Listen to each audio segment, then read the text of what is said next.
Shalom Bapak Ibu Saudara yang dikasihi Tuhan. Seri pengajaran hari ini berjudul Memiliki Ketepatan.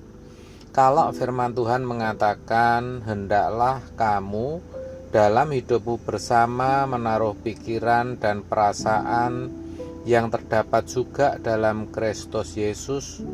Filipi 2 ayat 5. Maksudnya adalah agar dalam setiap pilihan, keputusan, pikiran, perkataan, dan perbuatan kita selalu memiliki ketepatan dengan pikiran dan perasaan Kristus Tuhan kita. Itu sama halnya kita harus memiliki hidup yang selalu berkenan kepada Allah, hidup yang menyukakan hatinya.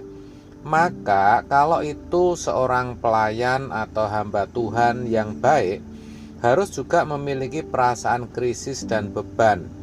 Bagaimana supaya jemaat bisa mencapai prestasi setinggi-tingginya, yaitu hidup yang berkenan kepada Tuhan. Dengan demikian, hal ini juga akan memotivasi para pelayan Tuhan atau hamba Tuhan untuk benar-benar mencapai kehidupan yang berkenan kepada Tuhan. Kan begitu? Dalam 1 Korintus 9 ayat 27, Paulus mengatakan, "Aku bukan pelari tanpa tujuan dan petinju yang sembarangan saja memukul." Artinya apa? Ada tujuan atau target yang harus dicapai. Saudara, sebagai orang percaya, kita harus terus berubah dan bertumbuh. Seiring berjalannya waktu dan melalui setiap peristiwa yang kita alami, di mana Tuhan mendidik kita, kita harus semakin mengerti target yang harus kita raih. Seorang pendeta bisa saja memperoleh materi khotbah dari buku, dari mendengar khotbah hamba Tuhan yang lain. Tetapi kalau sampai tidak mendengar suara Tuhan, apa yang Tuhan mau sampaikan, maka jemaat tidak berubah. Sehebat apapun seorang hamba Tuhan, sebaik apapun materi yang dikhotbahkan, kalau bukan berasal dari Tuhan dan tidak ada kuasa Roh Kudus, tidak akan mengubah jemaat. Jadi, sulitnya berkhotbah itu bukan dalam menyusun materi khotbah dan menguasai ilmu berkhotbah atau homiletik. Juga bukan saat menyampaikannya di mimbar, tetapi dalam keseharian, di mana seorang hamba Tuhan harus bisa berjalan bersama Tuhan dan bisa mengalami perjumpaan dengan Tuhan. Ia menerima impartasi atau penularan sifat-sifat karakter Allah di dalam hidupnya. Ia harus bisa menemukan target yang harus diraih, sasaran yang harus dicapai, dan berjuang untuk itu. Dengan begitu, ia memiliki beban dan perasaan krisis. Bagaimana setiap jemaat dapat mencapai kedewasaan rohani? Kita juga sama, saudaraku, harus serius mengisi hari-hari hidup dalam mengikut Tuhan dan memiliki tujuan yang jelas.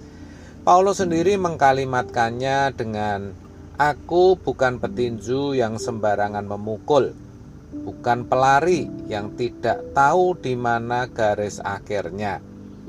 Artinya, Paulus mau mengatakan bahwa ia tahu di mana garis akhirnya. Kalau jujur, kebanyakan kita tidak tahu di mana garis akhirnya.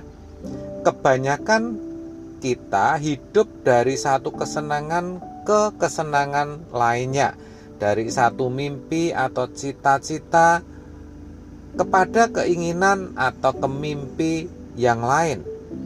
Kita hidup suka-suka seakan hidup kita tidak berujung.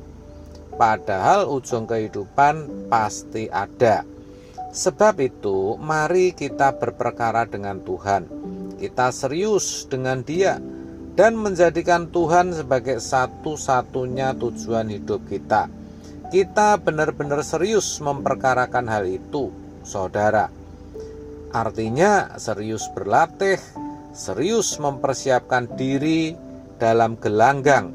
Jangan seperti kebanyakan orang yang tidak memiliki tujuan hidup yang jelas. Sebaliknya, arah hidup kita mesti jelas, yaitu langit baru, bumi baru, bukan bumi di mana kita tinggal sekarang ini. Kita harus memiliki kualitas hidup sebagai anak-anak Allah, supaya kita layak masuk ke rumah Bapa dan layak menjadi anggota keluarga kerajaan Allah. Sekarang kalau kita perhatikan maksud Bapa mengutus putra tunggalnya, ya saudara, seperti dituliskan dalam Matius 16 ayat 21, di mana Tuhan mengatakan bahwa Ia harus pergi ke Yerusalem dan menanggung banyak penderitaan dari pihak tua-tua, imam-imam kepala dan ahli-ahli Taurat, lalu dibunuh dan dibangkitkan pada hari ketiga. Kita tahu iblis sudah beberapa kali menghalangi Yesus agar tidak sampai pada puncak karyanya, yaitu mati di kayu salib dan dibangkitkan, di antaranya melalui perkataan Petrus yang mempersalahkan Yesus, dan seakan-akan Yesus perlu dibantu, perlu diluruskan, seakan-akan Yesus salah. Tetapi Petrus menarik Yesus ke samping dan menegur dia, katanya, "Tuhan, kiranya Allah menjauhkan hal itu. Hal itu sekali-kali takkan menimpa engkau." Matius 16 ayat 22. Perhatikan, di sini sepertinya Petrus sedang membela Tuhan Yesus, padahal sebenarnya tidak. Karena justru dengan pergi ke Yerusalem, mengalami aniaya dan mati di atas kayu salib, Tuhan Yesus menggenapi rencana Bapa. Maka Yesus berpaling dan berkata kepada Petrus, "Enyahlah iblis, engkau suatu batu sandungan bagiku, sebab engkau bukan memikirkan apa yang dipikirkan Allah, melainkan apa yang dipikirkan manusia." Dari sini kita jadi tahu bahwa memang sedikit sekali orang yang memiliki tujuan hidup, yang memiliki ketepatan dengan pikiran dan perasaan Allah. Iblis terus berusaha. Untuk itu kita harus melatih diri kita setiap hari untuk mengetahui kehendak Allah.